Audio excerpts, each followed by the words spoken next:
हमें आजाद हुए 73 वर्ष से ऊपर हो गई है, लेकिन हमारा किसान आज भी अपनी मजबूरी से आजाद नहीं हो पाया है।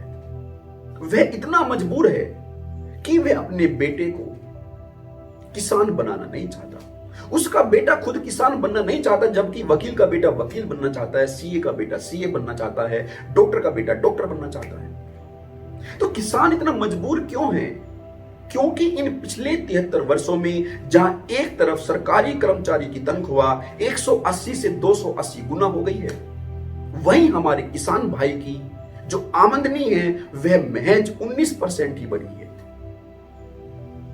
दोस्तों। और जब ये कर्मचारी, चाहे वह सरकारी हो या प्राइवेट, जब अपनी गाड़ी खरीदने के लिए बैंक से लोन लेते हैं तो उनको महज 7 से 8% की दर पर ही लोन मिल जाता है, लेकिन हमें किसानों को अपना ट्रैक्टर खरीदने के लिए लोन की दर 12 से 17% अदा करनी होती है दोस्तों। यह जो हमारा किसान वर्ग है, सभी पार्टियों के एजेंडे में होता है, सबका वोट बैंक होता है। सब इसके कच्चे घर को पक्का घर बना देने की बात करते हैं, उसके चूल्हे को गैस में बदल देने की बात करते हैं, उसके लालटेन को बल्ब में बदल देने की बात करते हैं।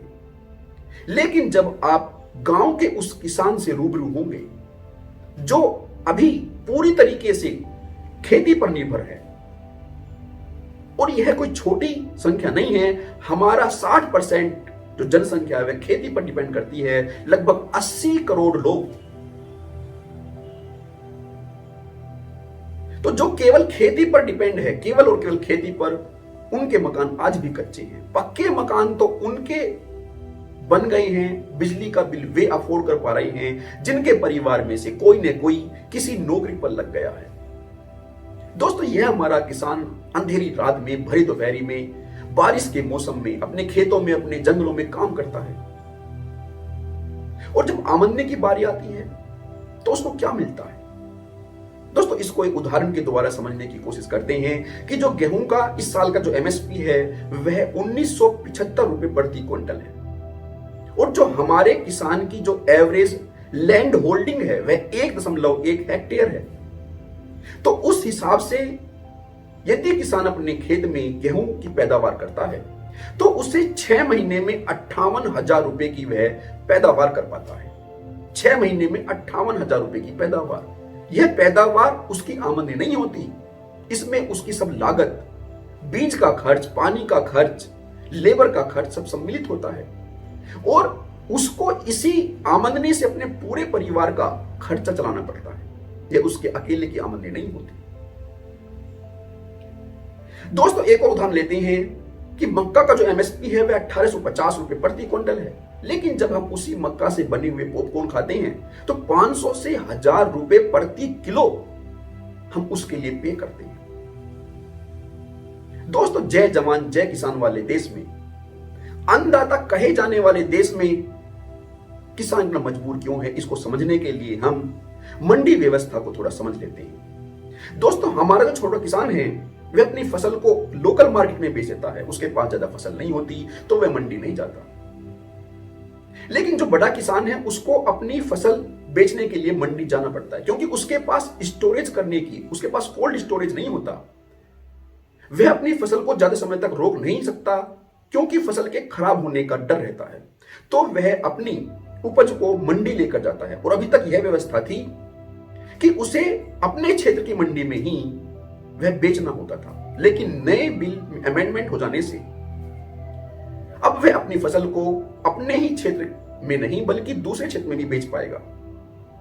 तो दोस्तों इससे तो किसान को फायदा हुआ है, तो फिर वह धरने पर क्यों बैठा है, तकलीफ में क्यों है दोस्तों? क्योंकि उसकी जो शंका है वह यह है कि जो उसके साथ उसके क्षेत्र की मंडियों में होता था अभी, वही उसके साथ दूसरे क्षेत्र की मंडियों में भी होगा दोस्तों। जब किसान अपनी फसल को मंडी लेकर जाता है तो जो बिचौलिए होते हैं, जो बिडर्स होते हैं, वे मोनोपोली कर लेते हैं और उसकी फसल के लिए कम बिड लगाते हैं, कम दाम पर बिड लगाते हैं, और उसको तो फसल बेचनी होती है तो वह कम दाम पर भी बेच देता है।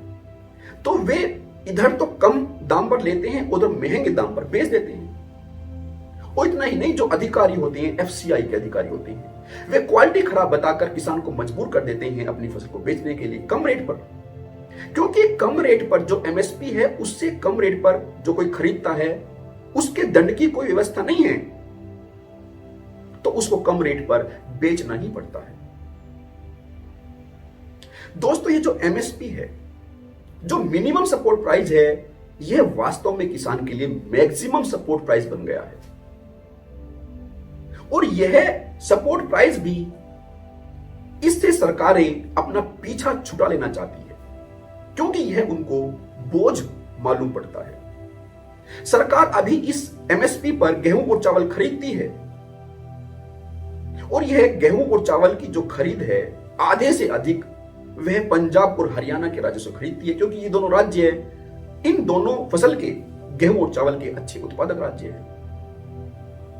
तो आधे से अधिक वह इन दो राज्यों से खरीदती है। तो इन दो राज्यों के किसानों का जो डर है वह यह है कि एमएसपी यदि खत्म हो जाएगी तो फिर जो प्राइवेट गेमर बीच में आ जाएंगे, वे इनकी फसल का सही रेट नहीं दे पाएंगे। दोस्तों, लेकिन यदि गवर्नमेंट को लगता है, विश्लेषकों को लगता है कि प्राइवेट प्लेयर के आ जाने से किसान को अपनी उपज का अच्छा दाम मिलेगा, तो फिर एमएसपी को तो बिल में इंक्लूड कर ही देना चाहिए, क्योंकि किसान तो अपनी फसल को वहीं बेचेगा जहां उसको अच्छे दाम मिलेंगे।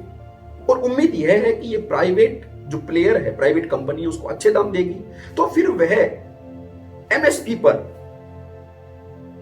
गवर्नमेंट रेट पर क्यों अपनी फसल को सरकारी मंडियों में बेचेगा? वह तो प्राइवेट में ही बेचेगा, लेकिन एमएसपी के होने से उसको एक सपोर्ट मिलेगा।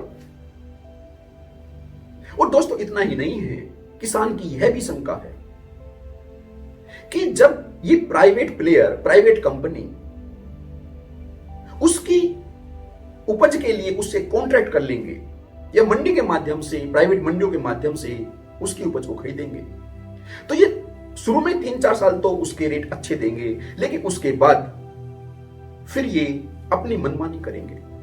किसान के हाथ में कॉन्ट्रैक्ट होते हुए भी वह अपनी उपज का पूरा दाम नहीं ले पाएगा, वह इनके सामने कोर्ट में नहीं लड़ पाएगा। आप कोर्ट की व्यवस्था को जानते हैं। और यह जो कॉन्ट्रैक्ट होगा उसमें क्वालिटी भी होगी, तो 100 बहाने होंगे, क्वालिटी भी एक बहाना होगी। और विश्लेषक जैसा कह रहे हैं कि प्राइवेट प्लेयर के आने से उनको फायदा होगा, तो यह फायदा क्या वैसा ही होगा जैसा जब बीएसएनएल मुख्य भूमिका में हुआ करता था, तो एयरटेल और आइडिया अपने कस्टमर को लुभाने के लिए अच्छे अच्छे ऑफर देते थे, लेकिन जैसे ही बीएसएनएल मुख्य भूमिका से हट गया तो फिर वे अपनी मनमानी करने लगे। और बहुत दूर जाने की बात नहीं है, अभी जियो ने फ्री में नेट बांटा है, और जब एयरटेल और आइडिया कस्टमर्स की झोली में आ गए तो फिर वह चार्जेबल कर दिया। दोस्तों, चार्जेबल करने में दिक्कत नहीं है, लेकिन मोनोपोली में दिक्कत है। अब ये बड़ी बड़ी कंपनियां, एयरटेल और आइडिया जैसी बड़ी कंपनियां खुद घाटे में जा रही हैं। दोस्तों, ये बड़ी कंपनियां, इनके घाटे को तो सरकार झेल लेती है, इनके कर्ज को माफ कर देती है, लेकिन किसान की जब बारी आती है तो वही एमएसपी बोझ मालूम पड़ता है। दोस्तों, कहीं हमारे किसान का वही हालत न हो जाए जैसे सरकारी स्कूलों के पैरेलल प्राइवेट स्कूल के आने से उम्मीद थी कि एक कंपटीशन बढ़ेगा और जो गवर्नमेंट स्कूल है उसकी हालत भी सुधरेगी, लेकिन उसकी हालत सुधरने के बजाय वहां क्वालिटी का ग्राफ डाउन चला गया। दोस्तों, हमारी शिक्षा भी जहां हमारी बैकबोन है, वहीं हमारा किसान भी हमारी बैकबोन है। और दोस्तों, यह कोई किसी एक गवर्नमेंट की बात नहीं है, सभी गवर्नमेंट, कोई भी गवर्नमेंट हो, जब अपोजिशन में होती है तो वे सेम एक्ट का विरोध करती है, लेकिन जब रूलिंग पार्टी बन जाती है तो वे जिसका पहले वे विरोध कर रही होती है वे उसका पुरजोर तरीके से समर्थन करती है। दोस्तों, यह किसान कोई अलग वर्ग नहीं है, हम सब किसान फैमिली से बिलोंग करते हैं। हो सकता है किसी के बाबा किसान हो, किसी के दादा, किसी के परदादा, लेकिन हम सब है किसान फैमिली से ही। तो उम्मीद करता हूं कि आप किसानों के दर्द को समझ रहे होंगे इसी के साथ मैं आप सभी से विदा लेता हूं। आप सभी का मेरे साथ बने रहने के लिए बहुत